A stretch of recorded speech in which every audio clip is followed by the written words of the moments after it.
Welcome to Digital Discourse. Welcome to Digital Discourse. Yeah. All right, back with another episode. Today we have a different guest today. We have a speaker, black activist, and I don't know whatever titles you go by. Afeni X. So my name's Afeni. My friends, people who love me, call me Red. And yeah, like my last name is Evans. You don't have to call me Afeni X. You know what I'm saying? It was like an Instagram thing we did in 2020 back when the movement first started. Like I was just too excited. You know what I'm saying? But I just never changed it. I was going to ask you if you really did that. No. I was too excited. Okay. When I was going through your preparing for this, and I was going through your Instagram, looking at everything, your more recent posts, are you talking about how you feel about the Democratic Party and everything like that? So I guess we'll just start right there. Why should the Democrats get the black vote? I think the better question is why. How can they earn it? Yeah. I think that the Democratic Party, they have the black vote. Overwhelmingly, black people vote for the Democratic Party. But they don't follow through with any of their promises. They don't follow through with any of the policies and the things that we would need in order for our communities to thrive. And I also think that, even in their messaging now, like they're more focused on courting like white suburban moms than they are like talking to us about our issues, reparations, yada, yada, yada. But Kamala's black, so I guess that's just supposed to be good enough. That's what it seems like, right? And it's kind of crazy to me. What are your thoughts on her? I really believe that it's really great that she's black, and I'm not even gonna say that there isn't a part of me, especially like I feel like as black people, like we always have like a collective pride about us when one of us gets to like a higher place or like achieve something, because we are in a society that is predicated on white supremacy and is kind of set up for us to fail. So when we see one of us like reach the height, sit in the highest seat in the land, literally being the president of the United States, there is a sense of pride to that, right? And also knowing that black leadership doesn't have to be a representation of the same system that's harming us. Like black leadership she doesn't have to be a prosecutor. You know what I'm saying? Like we can have black leadership that actually centers some sort of compassion, humanity, and people that are also like a little unconventional as well. Like I think, it's very telling that she's biracial, that Barack Obama's biracial. I think a phenotypically dark-skinned black woman would have a very different experience running for president. Like Shirley Chisholm, for example. She was the first black woman to run for president. And that was back in the 1970s or 80s, I believe. So, I think all of that stuff kind of plays into it.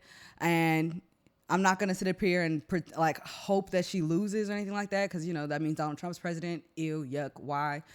And also, I really, really want us to think about how we're going to start holding the Democratic Party accountable, how we're going to start holding Kamala Harris accountable when inevitably they do fail us and they don't follow through with whatever promises they may make to us to earn our vote.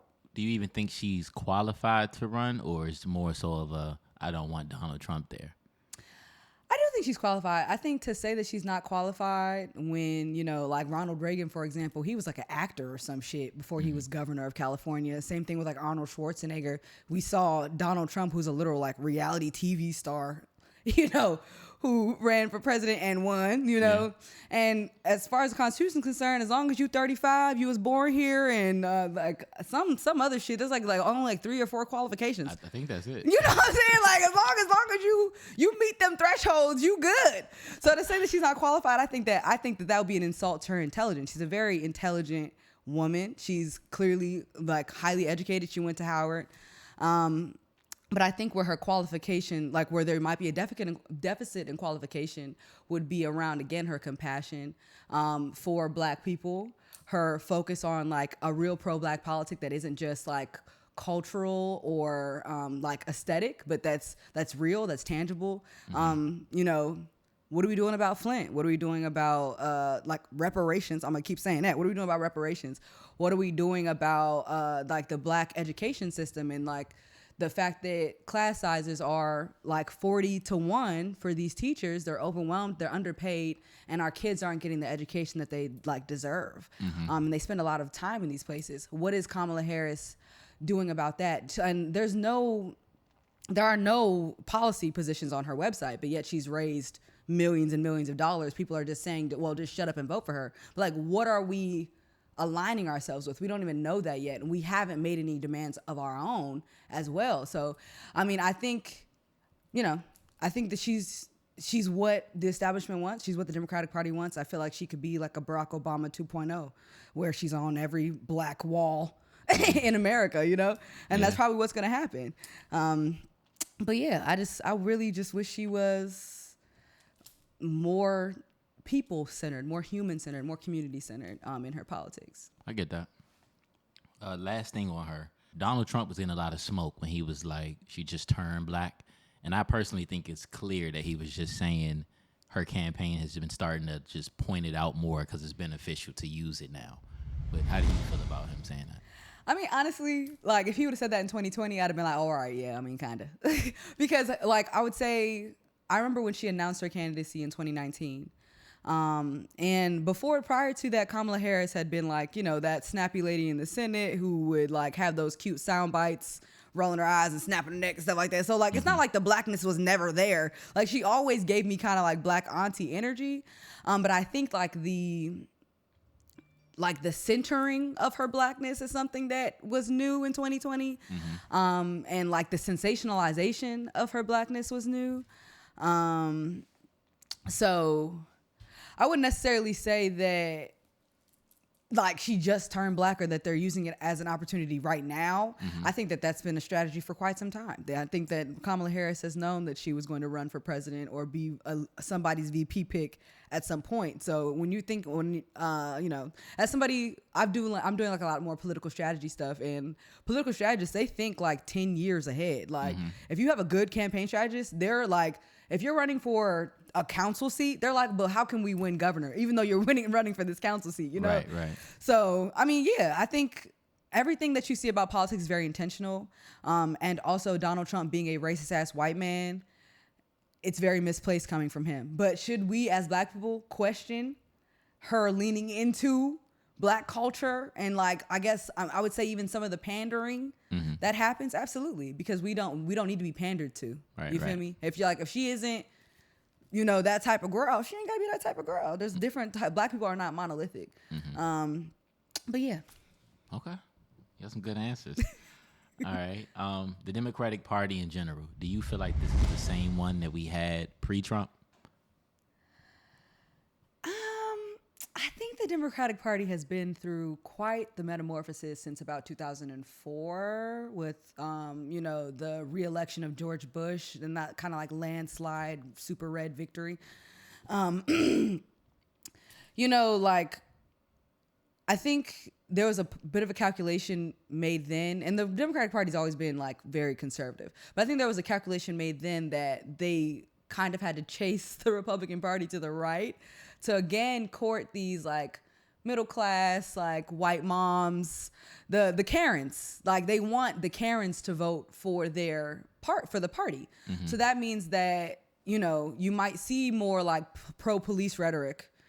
Because while yes, the Democratic Party did say that they support like the Black Lives Matter movement, and you saw like Barack Obama say how Trayvon Martin looks like he could be his son and all this stuff, like there was that. And also you see like a lot of funding going towards the police. You see Nancy Pelosi saying that, like you see like Police Week, and you see Nancy Pelosi and Chuck Schumer and all the other Democratic leadership like posed up with the police, and like nothing's been done about like the police brutality problem. Nothing. Even we just watched a black woman get shot in her face a week ago, and that happened in the beginning of July, and nothing's been done about that. And I could go off on a whole nother tangent about like the police brutality in DC and all the names that are local.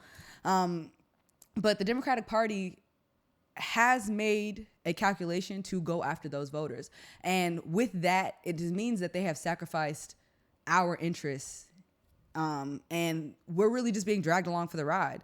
We're being told that you just need to shut up. Literally, you need to shut up and vote for them. Get in line. And with Barack Obama's campaign, I feel like there was like a glimmer of hope for like a more like socialist Democratic Party, a Democratic Party that like, you know, like he ran on like free healthcare and like hope and change. And he was a black man. And he ran a fantastic campaign as well in 2008 and 2012. But even then, like on certain issues, he gets into office and he's saying like, well, I'm the president for everyone. So I can't do reparations. I can't like just give money to Flint. I'm gonna go drink the water though. I'm gonna go fake like I'm drinking this water. I'm not actually gonna do anything to solve the problem. You know what I'm saying? Like the symbolic stuff is kind of where the Democratic Party has like landed, and like being symbolically for black issues, like having the veneer of being like inclusive and like being the DEI party. But when it comes down to it, like they are legislating for white people, for corporations, for billionaires, for the government contractors that whose stocks they are invested in, that they're making money off of. So yeah, like the Democratic Party, I don't know. I think it's becoming what the Republican Party was in 2000. I'll probably say like 2008. Okay, I'm glad in there you mentioned socialism. America's considered a democracy, but it's not listed in the Constitution, probably for a specific reason. So what do you actually think it is? Oh, America is I say this all the time on my platform, and I think that it kind of goes over people's heads, but America is the most fascist country on earth. This is an authoritarian country. But our authoritarianism looks different because it is billionaires and corporations and corporate interests that are at the head of our politics. And I think also, you know, like when people conceptualize like fascism and what authoritarianism looks like, they think about like the worst possible outcome. And the reason why they think that is like it's very intentional. Like our education system, the U.S. government, it is intentionally tailored for us to like look at the Holocaust as like the worst thing that's ever happened. And that's a terrible, terrible atrocity. But they don't really teach us anything about the 400 years of the transatlantic slave trade, of chattel slavery, of what it was like for enslaved black people to have that experience in this country, on this soil. Like we talk about like Stalin's Russia, and you know, I'm a communist, so Stalin's Russia, for me, I have a different view of that than like other people do. But that's also because I've done research and like looked at other resources. It is very intentional. It is very intentional that what we think we see here is democracy, but America is the only major democracy on earth that has two major parties and two major parties only. Like the fact that we're having conversations right now about how it like having third parties is not like it's a taboo for us to have parties outside of the two-party system. That is a product of the fascism of this country. And I really want to make sure that like when I'm talking about this, I'm like not bypassing people, because again, it's not something like Project 2025 is what it is, right? And I think that people see that as like a ratcheting up of kind of, well, they don't even see it as ratcheting up. They see it as like a new form of government. And where I see it is, it's like more of an escalation of the fascism that we're already experiencing. They're building 69 cop cities all across the country. Who do you think those cops are for? Because I promise you, these white folks, they ain't getting police like we getting police. They're not. And they're not bearing the brunt of police brutality the same way that we are. The same thing with like homelessness being criminalized, women's rights being stripped back, like losing abortion rights. Like America is already a fascist country. In 2014, Princeton came out with a study that basically said that there is zero correlation between what the American voter wants and what policy actually gets passed. That's because, lobbying groups like ALEC and AIPAC and all these other like corporate lobbyists, they are like literally, because like I've done Maryland legislative work, they are literally in their offices daily, They're at their fundraisers. These politicians are going to their events, like AIPACs and like these like other lobbyist events. Like they're tight. They're locked in. They're in lockstep. And 50% of Congress are millionaires and billionaires. So I think that what I really strive to do and what I really hope to do is, even if I can get like one person who's not super into politics to kind of understand what this country really is, even if you don't understand like all the nuances of how we got here or like how the fascism operates, but to just know that fundamentally our interests are separated from what actually happens and what's actually enacted by the people that say they represent us. Okay. No, that makes sense. And I haven't done the research, but I saw somewhere that the Electoral College doesn't have to vote with the popular vote. They don't have to, no. They don't have to vote with the popular vote. I mean, honestly, if we're like 2016, they didn't vote with the popular vote. The popular vote said that Hillary Clinton won, but the Electoral College vote said that Donald Trump won. And the Electoral College, as much as we talk about like wanting to save democracy and all this other shit, you notice that the establishment ain't talking about getting rid of the Electoral College. The Democratic Party ain't talking about, like, they want to get rid of Trump so bad, want to combat fascism. They ain't talking about getting rid of the Electoral College. Because, again, some of what is happening in this country directly benefits the Democratic Party and the leaders and the Democratic leadership. And that's just the case. Mm-hmm. And I think that because we're kind of caught in this cycle of, like, fear of, like, voting for them, and like just like to quote unquote save our democracy, mm-hmm. that we continue to like be put in this trick bag. But like, I don't know. It's just really frustrating because we could have so much more. We could have so much better. But we're literally just ceding all of our power to these people that have decided that they're going to continuously spit in our faces. Mm-hmm. And I don't know. That just kind of it frustrates me, but I also understand it from like the standpoint of everyday working class Americans, Black Americans. Like niggas got other shit to worry about. Like niggas are trying to pay rent, they're trying to pay bills, they're trying to take care of their kids. So like I try to like hold a lot of compassion around that. But yeah, I mean, I think continuing to do the same thing and vote for the same party over and over again when they've shown you that they're not going to actually do anything of substance to help you.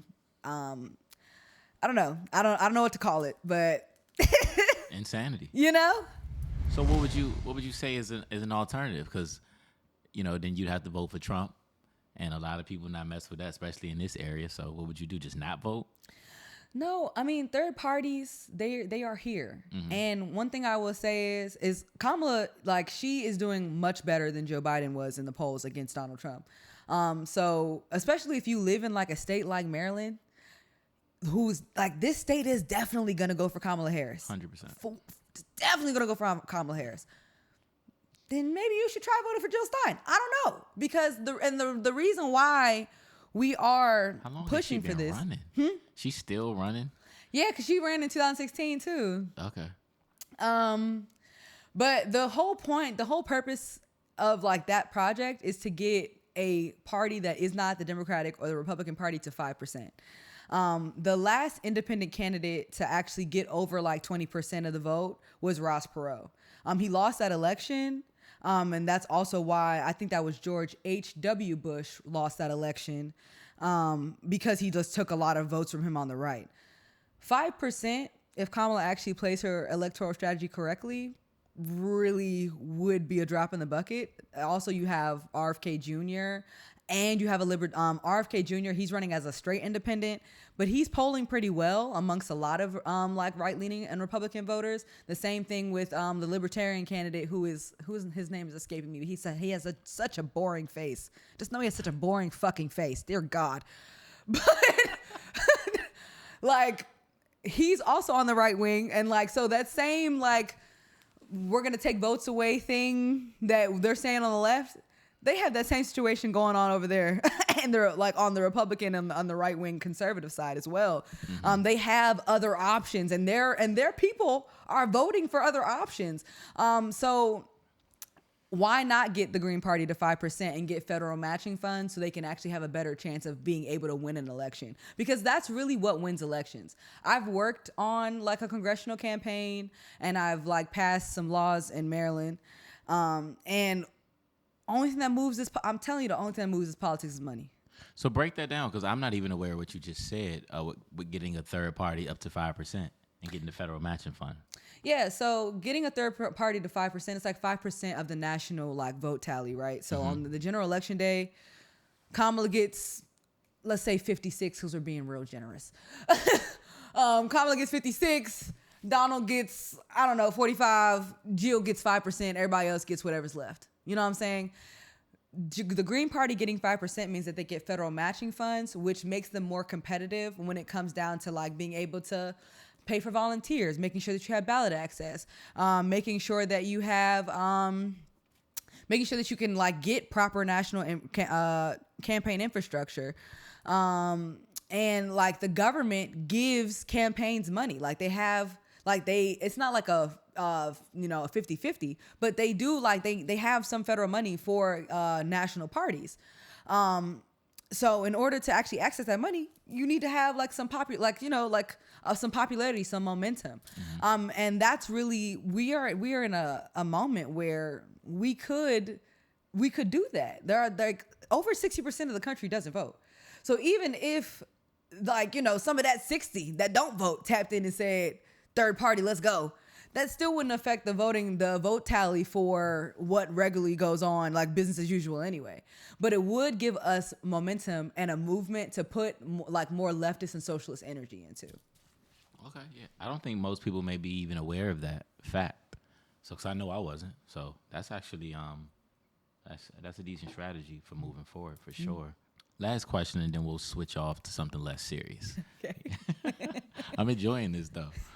The Black Lives Matter movement, very big here in DC. Did it leave a positive effect on Black people, or was it really just like one big show of emotion and nothing more? So here's what I'll say. I am somebody who came up under like the Black Lives Matter label. You know what I'm saying? Like back in 2020, when I started the movement, like with the whole like George Floyd uprising, I believed in what the project and the messaging of Black Lives Matter was. And I still think that there's a lot of value to what the underlying message of Black Lives Matter is. I think that not only just like organizations like Black Lives Matter, but I would say many organizations across the country have delegitimized themselves amongst Black people, because not only are you misappropriating funds that could very much be going to people like Tamir Rice's mother, who was homeless while Patrice and them was up there living in goddamn mansions, child, homeless, outside, sleeping outside in their car, child. I mean, like, for real. Like, they had millions of dollars. So y'all call yourselves a global enterprise, child, which any organization that got global enterprise behind their name, don't give them your goddamn money. Please. I beg you. That don't make no motherfucking sense. But yeah, like, wow. They pissed me off so bad. Let it out. So I just think it's really frustrating, because we are here. And, I'm a suburban kid. I tell anybody, clearly you can hear by the way I speak, like, I'm not trying to pretend to be nobody I'm not. I'm a suburban kid. So a lot of the experiences that I am, like, advocating, like, a lot of the people who have the experience that I'm advocating for, I do not have that life experience myself. Like, I do voter registration for formerly incarcerated people, currently incarcerated people. Like, I actually go into jails and do voter registration with them. I do advocacy work for formerly incarcerated people, but I'm not formerly incarcerated. You know what I'm saying? And I also understand that there are certain parts of it that I'll never be able to, like, speak for. Like, somebody who actually is of that life experience is going to have to speak for that, right? But I think that the people that are in the movement, the organizers that are here, we have a responsibility to make the movement accessible, to make the movement sexy. You know what I'm saying? Like, culture influences politics.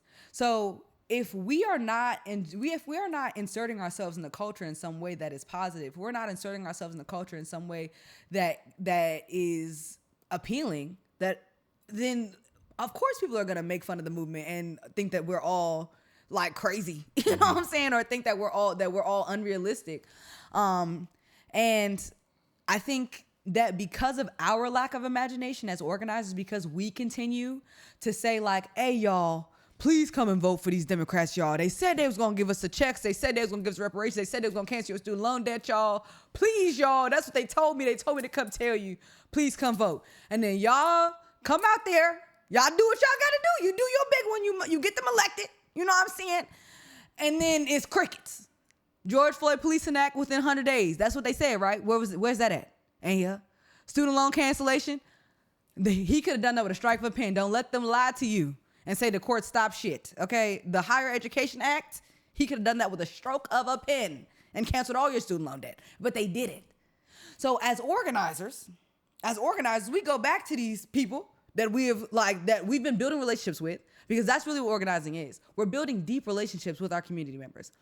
We do political education with them. We're building up their leadership because we want them to feel empowered. Like, I'm not here to speak for you. I'm here because I want to give you the tools and the language to speak for yourself, to advocate for yourself. And I just think that organizers overall, we're ceding so much of our power and so much of our creativity back to the Democratic Party, and it's making us look stupid along with them. And organizations like Black Lives Matter, that are recreating and doing the same greedy shit that white capitalists do, that is a part of like making us culturally as organizers look fucking terrible. Absolutely. Because in the culture, they're like, well, if I support this shit, if I give my money to this shit, the people that said they was gonna actually be benefiting from this money, they not seeing it. Samira Rice went viral. Okay, they not seeing this money. So what am I giving this shit to you for? What am I saying Black Lives Matter for? Why am I showing up to this protest? Why should I go vote for this person you just told me to go vote for? You know what I'm saying? Like, it all trickles down to that. So I think that a conversation that I've been having with a lot of my like organizer friends nationally, and they've been real upset with me on the internet on what I've been saying about Kamala, child. And y'all gonna keep being mad. I'm not gonna hold you. I'm not gonna stop. Sorry. But like, I always ask them, I said, how long are we going to play this game? Like, how long are we going to play this game? How long are we going to do this for? Because when I get into these rooms with y'all, it's okay, y'all. They didn't do what we said, y'all, but we got to get Biden elected because we can't beat Trump can't be there. Okay, but how are we solving this problem between 2020 and 2024? What the fuck is we doing? Between 2024 and 2028, what the fuck is we doing? Because what I'm about to tell you right now, as the day is long and as my ass is black, is I am not going to be out here advocating for these Democrats when I know for a fucking fact that they're not going to do what the fuck they say they're going to do. Because that fucks up my integrity. And if I'm building this platform, people are saying that I'm a leader, if they're seeing me as a leader, then I feel like I at least owe you a bit of motherfucking honesty. There's strategy, yes. And long-term strategy, thinking about the long-term, absolutely. Then long-term, how the fuck are we actually going to get our legitimacy back as a movement? Because not only are we aiding and abetting the motherfuckers that are spitting in their face, but now we slapping them too. Because they ain't getting what the fuck they want. So, like, for real, like, it's just so, yeah. I get it. I love the passion. I really, truly do. I get it. There is so much room for creativity. There's so much space for creativity.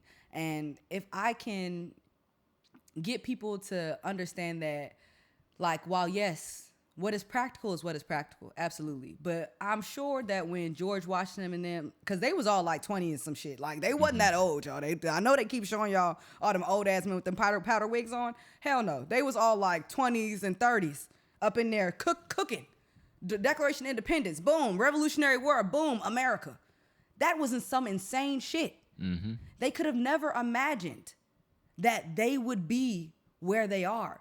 And I think as organizers, as people that are trying to like, again, like make the movement sexy, make the movement joyous, make the movement like, and because this shit is going to be hard, but like, just make it so that like we are building like that big community and that we're empowering people and that we're like, that we don't all sound like Harvard scholar academics. You know what I'm saying? You don't have to sound like that or look like a certain way to do this.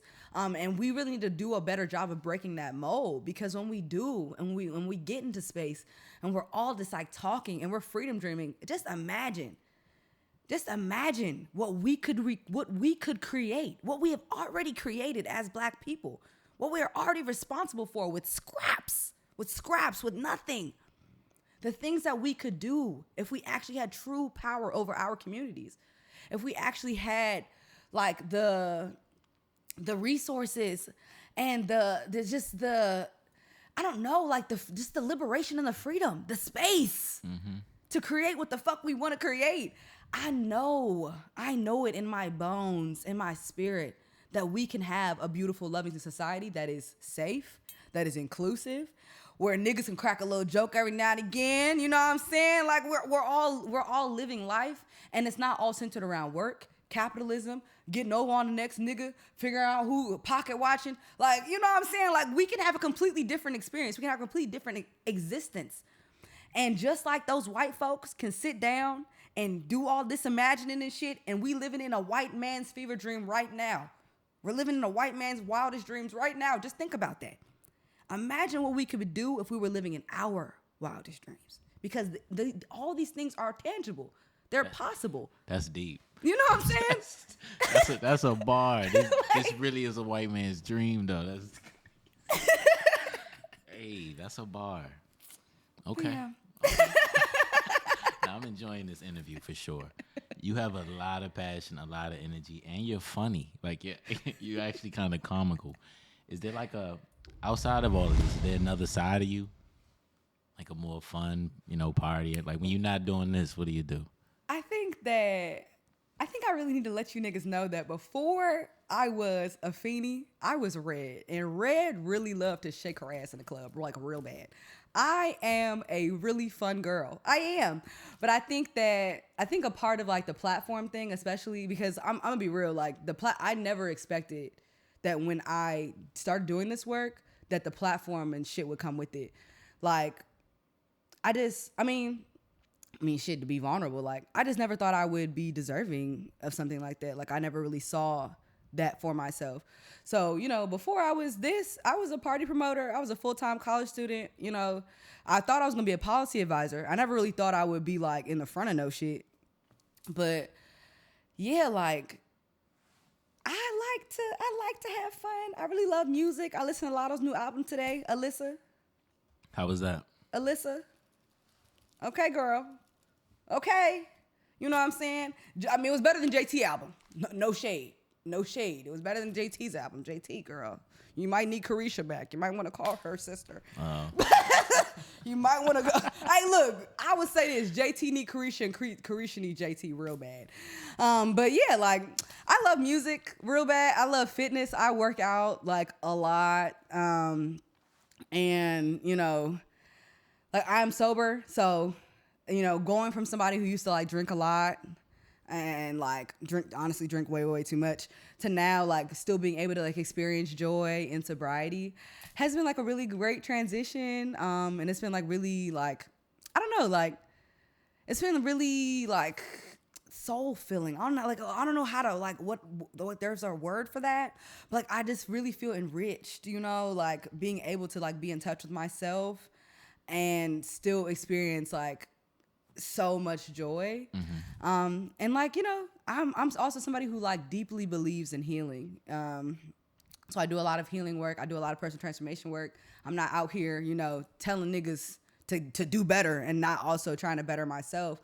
So, I'm just really passionate about joy and like, and all the ways that it can show up. Like, sometimes it's just really cool to just be around, to just exist. I told my mom, I was telling my mom that if I was not an activist or if I did not have to like work for money, I would just be pretty and exist. I would just be a bad bitch. Like not an Instagram bad bitch, but like just being a bad bitch just in the wild. You know what I'm saying? Yeah. Like I would love that.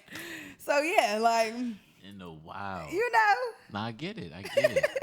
When you really love yourself, existing hits different. Like Yeah. when you're not running from nothing, you just you. Life is so much better. So I get it. Okay. Well, it's good to know that, you know, you just ain't fist in the air. You like to get down and have a little fun too. Oh, don't get me wrong. I'll fight a motherfucker. I think Especially a police line. I think that's clear. I don't think people would be shocked if it said Afeni attacks motherfucker on U Street. So. Oh no, please. Y'all, please don't get in the comments talking about my dumping out my tea. All right. Don't play like that. Cause I don't play fair. Y'all know that. Okay. Okay. All right, we're going to jump back to a point you were talking about earlier. Outside interest in politics, lobbying to be specific. More so focused on AIPAC. How do you look at it that, you know, a politician can call a ceasefire but then accept money from Israeli interest? Let me tell y'all something. Y'all think that y'all motherfucking folks is doing something? I can tell y'all that AIPAC money is twerking in them politicians' pockets, okay? Because AIPAC not only has AIPAC donated $5 million to Kamala Harris, Joe Biden has also received $7 million from AIPAC. So when you see their policy in Gaza, like when you see like just the blatant, honestly, I would say that it's like just indifference, but clearly there's a malicious intent when you're knowingly supplying weapons to what I would call a terrorist entity. And yeah, like you can always tell where a politician takes money from because of how they vote.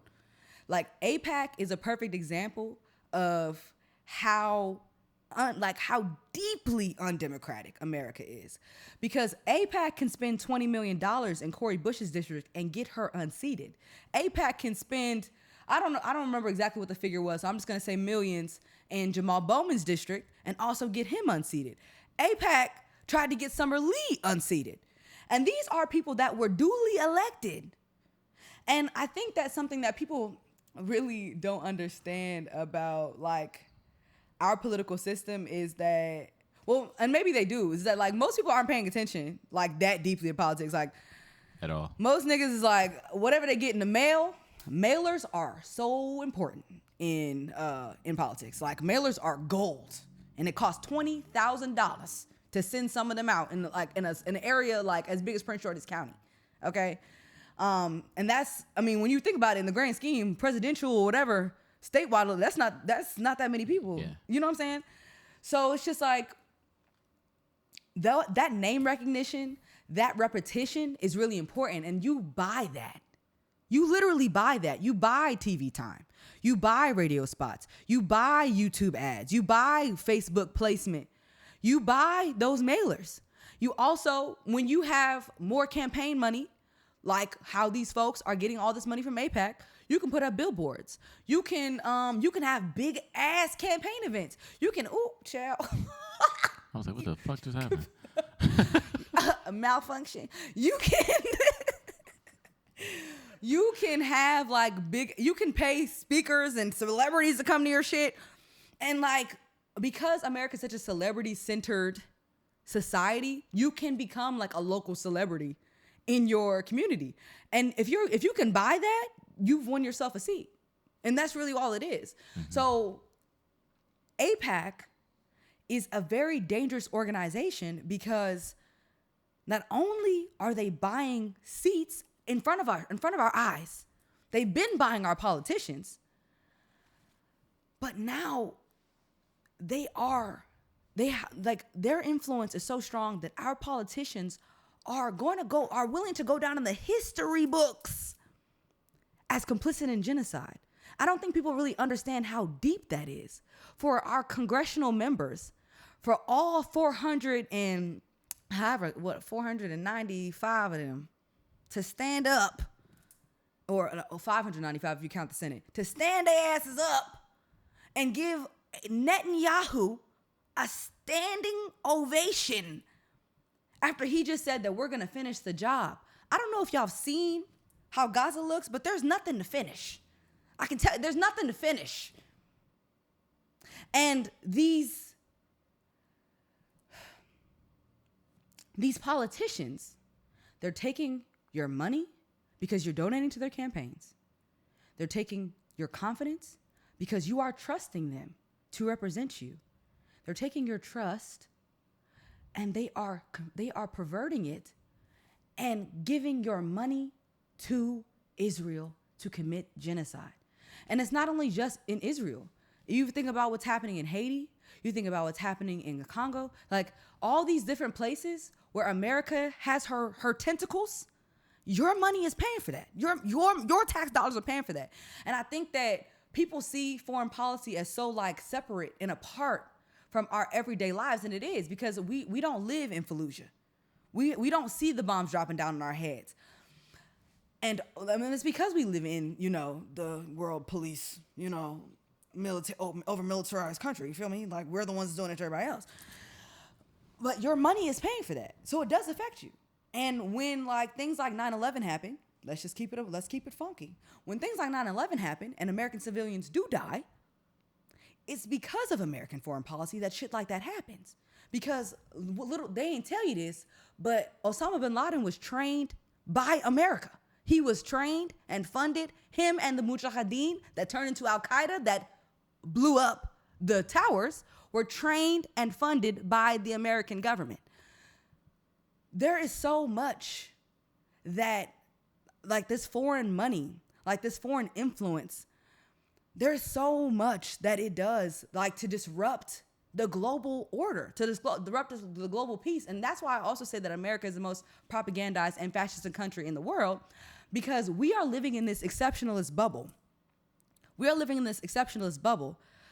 But we are literally causing hell. Our comforts are at the expense of other people's rights, livelihoods, and their lives, literally. Children's lives. Because we want to have the new iPhone 15, because we want to have Wi-Fi, because we want to have all the different clothes from Shein that we can imagine. And so it's just thinking about something like AIPAC, I think it's just a really good way for people to see in real time, like this is how foreign influence works. Like it's not just a theory. It's not just something that niggas is just talking about or writing about or screaming about with 10 hats. You feel me? This is some real shit. These are real people. For real. These are real people. They're in real ass suits. They walking and clicking and clacking their asses up and down Congress, and they're meeting with your representative after they gave them some money and telling them what they're going to do. Not asking. Not the way we asking and begging out in the streets, singing and marching and parading, child, because that's what the fuck them shits is. It's a parade when the police is marching you around. It's a goddamn parade. I don't give a fuck what you chanting. Like, we out here doing all this begging, but they're in there telling them what to do. So, yeah, fuck AIPAC. In conclusion. Man, you are passionate. I love it, though. I truly do. Who's your favorite black activist? Okay. So my favorite, I wouldn't say my favorite. I would say the most influential black activist, black organizer, elder, and ancestor for me is Kwame Ture, also known as Stokely Carmichael. He was a member of SNCC. He was a Pan-Africanist. And, he was really, really young when he started doing his organizing work. And I started doing organizing work when I was about 22 years old. And I'm going to be real with you. I'm going to keep it a whole stack with you. When I first came out of here, okay, that motherfucker you see on the internet, that was not me. Okay, I was a peace police ass, like reform. The police just need more mental health training. They just need more resources. Like, I was very much that girl. And I was the girl that was like, no violence at the protest. Don't be spilling my tea in the comments, y'all. I was the girl that was saying no violence at the protests and all that other stuff. You know what I'm saying? And, you know, I changed a little bit, you know what I'm saying? You know what I'm saying? Allegedly. But my first time, like, that I really was like, oh, like, this shit really needs to be dismantled. Like, this country cannot be fixed was when I, like, really experienced police brutality for the first time. That was when Donald Trump did all that, like, clearing of us in front of the White House when he had, like, the secret, like, the National Guard and them, like, tear gassing us and, like, pushing us back and shit like that. That happened. And then I think, like, I would say, like, 2 or 3 days later, somebody had posted a speech of Kwame Ture's, just a little, like, snippet, when he was talking about why crime exists, and basically saying that, like, crime is a product of poverty. If you really want to solve crime, you need to solve poverty. If you want to solve poverty, give motherfuckers money. We have enough. It's an abundant amount of money out here, okay? And from there, it was like, oh, I need to know everything this nigga talking about. I need to know everything this nigga's talking about. And his influence, and also, like, I joined an organization called Freedom Fighters DC. They were, like, a more abolitionist, more radical organization. And I was just doing a lot of research, listening to his speeches, I read his biography. And yeah, like, just being really inspired by the fact that, like, not only do we need each other within our borders, but we need each other all over the globe. Like, his Pan-Africanist lens was so, I mean, I've always kind of been like oh, I love everyone, like, let's you know, like, everybody black. I've always kind of been like that. But I think to, like, deeply understand that there is no liberation unless we undo some of, like, the conditioning that white supremacy has done to us, telling us, number one, that you know, that African countries are poor, and that Africans are this and that, blah, blah, like, all the shit that you hear, and, like, and how Africans hear that African Americans are all thugs, and all that other bullshit that they be hearing about us. And you see, like, the diaspora wars on Twitter. That's white supremacy. White supremacy did that to y'all, okay? Because when it comes down to it, the white people are the global minority. There's way less of them than there is of us and brown folks. So the power that we could have if we, and like, honestly, we're seeing it now. Sorry, I know this is, like, your last question or whatever. No, it's not. But, No. okay. But honestly, like, we're seeing it now, like, in Africa, like, when they're like, actively decolonizing themselves. Like, we're not hearing enough about how, like, you know, Burkina Faso said, France, get the fuck out of here. And they meant that shit, baby. They gone. Like, they left. Then there's a military stronghold they have on their country, on their resources. Like, they're snatching their shit back. And just to imagine the power we could have if even we just snatched our labor back. Put the you know, the violent unrest to the side, because, you know, people aren't ready for that. So we'll leave that alone for now. But if you were just ready to sit your ass down for a little bit, say like a week, all the workers, all the black workers especially, sat down and were just like, we ain't participating. The markets would crash. Like, so many things would happen. Like, the power that we have, like, it's so, I can't even put words to it. Like, it almost makes me want to cry. Like, how powerful we can be if we act collectively. And so Kwame Ture, like, you listen to his speeches and you listen to, like, the way he talks about, even, like, talking about Zionism, talking about, you know, like, talking about how white supremacy operates in our country, how, like, from chattel slavery to, like, slave catchers to the Reconstruction era to Jim Crow, like, into his, like, civil rights era into the 1960s, like, just really sowing the seeds, making the connections, and continuing, like, the legacy of, like, of liberation, because so much of our liberation is in our knowledge and is in our understanding of what we are dealing with. So, like, the way he articulated it, the way he, the compelling, like, nature of his speech was what really drew me to him, and what like, and like, of course he's like a role model. Like I really hope that if I'm continuing to, you know, have this platform and have this privilege of people like trusting in me and seeing my leadership and, you know, pouring into that leadership, I find it incumbent upon myself to be able to at least present their information to them in a way that is accessible to them, in a way that they, and also that's principled as well. And that's what I just really respect. I just really respect that he stood on business no matter what, like 10 toes. Okay. I honestly don't even. I do. Cause you Stoli Carmichael, right? I didn't know that the change name, but I'm gonna look him up a little bit. Also, I would say if you have time, there was a like black delegation like conference talk that he was on. All of y'all should go look at it. Angela Davis was on it. He was on it. It was like the 1970s. I can't remember exactly what it's called.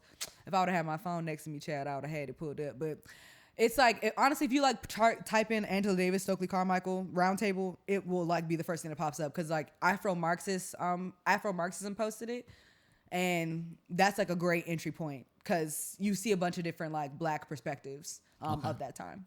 Okay, cool. All right, I only have 2 more questions. What would you say to a person to encourage them to really stand up for what they believe in, like to the point that they may even have to sacrifice something? I mean, I think at first I would ask them, like, what do they need? I feel like a lot of the barrier to entry to being an organizer is the resources, the time, because it's a privilege to focus all of your time on freedom dreaming and like struggling for other people. It really is. like there are a lot of mothers in this work. There are a lot of formerly incarcerated people in this work. And like the way that I can show up, like it's truly a privilege to be able to show up in that way. So I think that first I would ask them like what they need, like what do you need in order to like do this work successfully? And also, you know, just letting them know that, again, you don't have to be somebody that can articulate your frustration in the same way that I can do. But you can be someone who says it in your own way, in your own language, as long as you have the understanding. And if you need that support to get that understanding, to make those connections, or even to get the language, like how as organizers can we support you in doing that? And yeah, like truly, there is no work that I truly believe this. Like there is no work that is closer to godliness than doing organizing work. We need to have a God conscious movement, a movement that has spirit at the center of it. Because when you are thinking about what the highest ideals of like what spirit would want for you, what God would want for you, God would want you to have housing, of course. He would want you to have a shirt on your back, shoes on your feet, properly educated, food in your stomach. You want your kids to be taken care of, your neighborhoods to be safe. Shit, I mean, I don't know if you imagine all the cars and stuff. I mean, I guess he made the niggas that made the cars. So, you know, you know what I'm saying? Like, what would he want for our society? Like, what would he want for you and for your family? Moving towards that, there is no better feeling than moving towards that. And I think that's really what, like, as frustrating as this work can be, and as, you know, as many lows as I've had doing this work, that's truly what keeps me here, is the fact that our movement is God conscious. We are doing God's work. We are God's people. We are speaking the word of what spirit actually would want for our society. We like even the stewardship over the land. God gave us this earth. He wants us to take care of it. He don't want us fucking dumping oil and plastic waste into our oceans. He don't want us dropping down all our trees and being wasteful. Gluttony is a sin. He doesn't like this capitalist society shit. I don't know how the hell it got so conflated with Christianity, but like gluttony is a sin. A rich man can't, like, it's harder for a camel to get through the eye of a needle. Easier for a camel to get the eye of a needle than it is for a rich man to get into heaven. Y'all hear everything else about the prosperity of Jesus and all that other stuff, but you don't hear that. But y'all don't hear that though. So it's like, how is this, like, you know, like, how can you as an individual move more towards like what God's ideal of what the society should be? Because we can create our heaven on earth. Again, like, we can live in our wildest dreams. And something that I do, like, with a lot of like new like community members or whatever, like visioning exercises, like simply like, what would your liberatory world, if money was not a thing, if like there were no limitations, like what would it smell like? What would it taste like? What would it feel like? What would it sound like? You know what I'm saying? Like what's popping? Like, cause I really want people to understand that like this society was an imagination. We can, like, there is so much more that can be imagined. That's so much more that can be materialized. And so like, I know like, and that should be sounding like woo woo, you know what I'm saying? Sometimes it'll be sounding like, girl, what the fuck are you talking about? I think it's clear. But for some folks, it really is like, girl, what the fuck are you talking about? Mm-hmm. And it like, there are steps to getting where I am. And so I would also say for anybody that wants to get into this movement, like, just have patience with yourself, have patience with your community. And just be open to like learning and transforming, because one of my commitments is personal transformation and service of Black liberation. So how do I have to better myself? How do I have to reposition and align myself to free my folks? Mm-hmm. And like, what does that liberation look like in me, so that way I can display that for other people? Makes sense. I was just telling somebody this morning, actually. I noticed like a lot of people will do anything they possibly can to make an excuse to not do something. And I was describing like, once you get past that, you live in a world where you're like really free. Cause like what I was touching on is like, we really can make anything happen. Like anything you see on TV, we can actually do it in real life if you're trying to, if the focus is there. But there's so many other things that people are focused on. Mm-hmm. So part of what drives me to being who I am and not allowing myself to ever be like inferior or not have money is I truly feel like my ancestors wouldn't be proud of me if I allowed myself to be broke. Like, it's like, seriously, I really think that in my mind. It's like, ain't no way niggas done died trying to read for me not to know, for me to be illiterate, for me to be broke. It's like, I can't do that. So I'm curious to where like ancestry and the elders and the past people before us, how that plays a role in your life.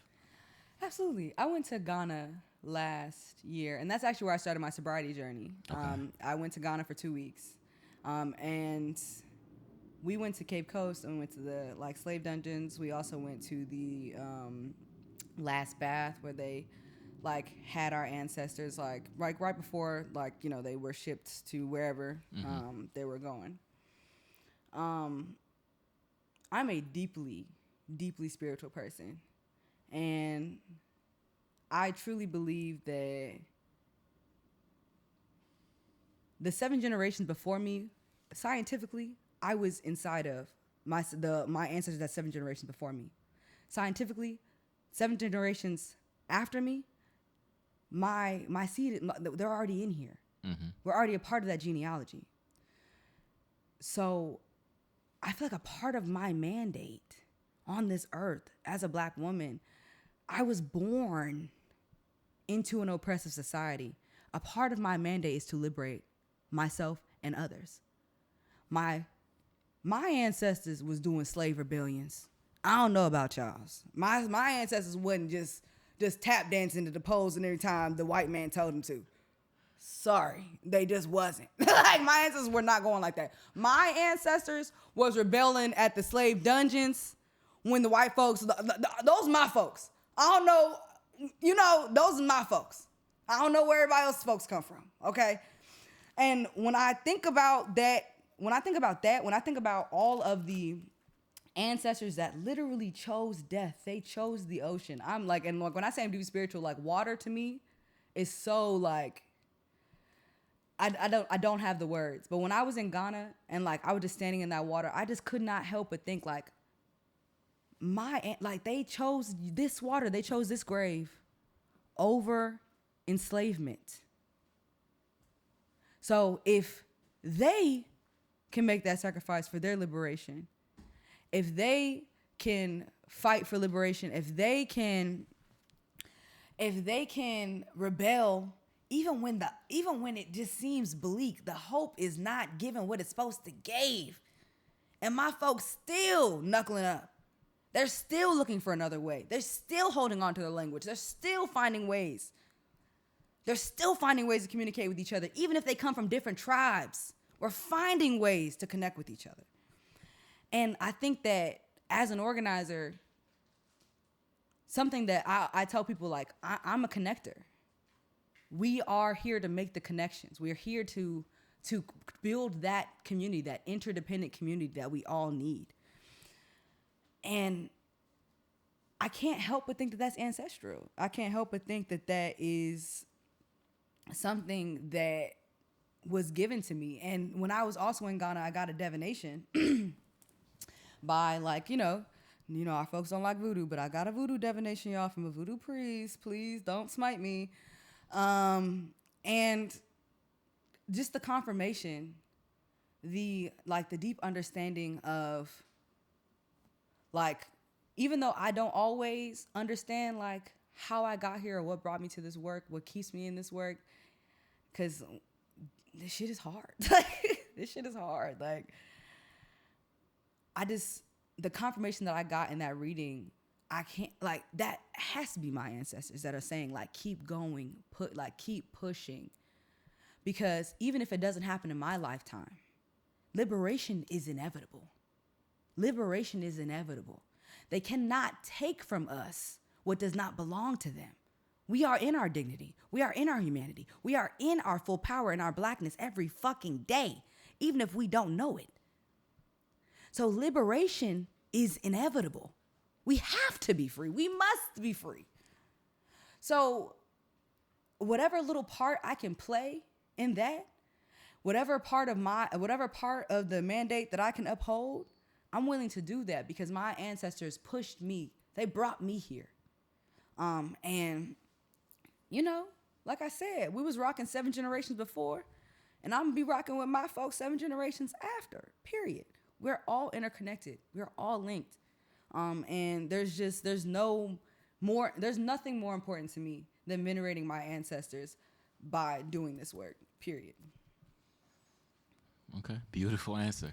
Beautiful. The last woman I interviewed had the same situation happen to her. She went to Congo and she experienced the slave dungeons and everything. And she was like, after that, everything changed for her. And I'm supposed to go in there in December. I don't know if it's still going through, but I can't wait for it. Like, I'm hungry for it. The way I hear people talk about it. No, it's different energy in Africa. Mm-hmm. I'm trying to tell you. I've been to Egypt, but I haven't been to Congo. Was my next experience there. But that's all I have for you. I really appreciate you coming. I enjoyed this interview thoroughly. I can't wait to go back and watch it. Do you have anything you want to close out with? Anything you're doing? Yeah. I would just say, like, you know, it's kind of our fault that y'all don't like organizers. It's our fault. You know what I'm saying? We got to do a better job of that. And I can promise you, I'm going to do what I can. I hope you enjoyed this. Please follow me on all things at FactsandFire. And yeah, if you see me shaking ass out in the club, shake ass with me. Duh. And yeah, like, this is the last thing I really want to say. We can do it. Okay? Whatever it is, we can do it. I promise you. It may not seem like it. It may not feel like it. You may not see it. But something that, like, really stuck with me while I was in Ghana, I would, like, stare at the where the line where the earth met the ocean. And I would just sit there, I would just cry, because that line represents the fact that even though we cannot see past it, we know there's so much more.